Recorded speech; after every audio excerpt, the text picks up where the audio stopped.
Argentina Spain লড়াই জেগেছে এমনই শঙ্কা, চলমান বৈশ্বিক অস্থিরতার কারণে ভেস্তে যেতে পারে দীর্ঘদিনের অপেক্ষাকৃত ম্যাচটি। এক দলে খেলবেন মেসি, অন্য দলের হয়ে মাঠে নামবেন ইয়ামাল।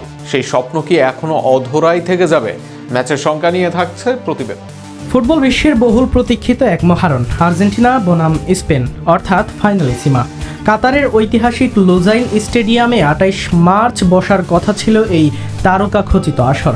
একদিকে বিশ্ব চ্যাম্পিয়ন আর্জেন্টিনার অধিনায়ক লিওনেল মেসি, অন্যদিকে স্পেনের তরুণ বিস্ময় বালক ইয়ামাল। দু প্রজন্মের দুই তারকার সম্ভাব্য দ্বৈরথ ঘিরে উচ্ছ্বাস ছিল তুঙ্গে। তবে মাঠে গড়ানোর আগেই ম্যাচটি ঘিরে তৈরি হয়েছে বড় অনিশ্চয়তা। মধ্যপ্রাচ্যে ইরান ইসরায়েল উত্তেজনা নতুন করে ছড়িয়ে পড়ায় তার প্রভাব পড়েছে ক্রীড়াঙ্গনেও। নিরাপত্তাজনিত শঙ্কায় কাতার ফুটবল কর্তৃপক্ষ পরবর্তী নির্দেশ না দেওয়া পর্যন্ত সব ধরনের টুর্নামেন্ট ও ম্যাচ স্থগিত ঘোষণা করেছে।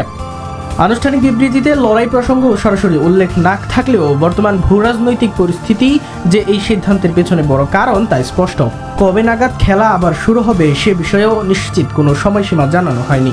এমন অবস্থায় নির্ধারিত সূচি অনুযায়ী ফাইনালিসিমা আয়োজন করা যাবে কিনা তা নিয়ে প্রশ্ন উঠেছে।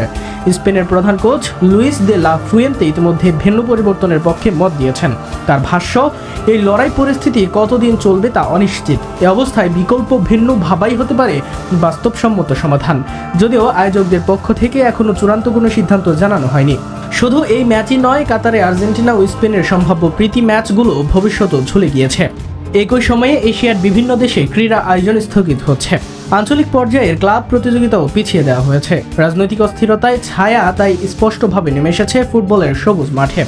এখন ফুটবল প্রেমীদের একটাই প্রশ্ন, মেসি বনাম ইয়ামালের প্রতীক্ষিত লড়াই কি নির্ধারিত সময় হবে, নাকি চলমান লড়াইয়ের কারণে নতুন সূচির অপেক্ষায় থাকতে হবে?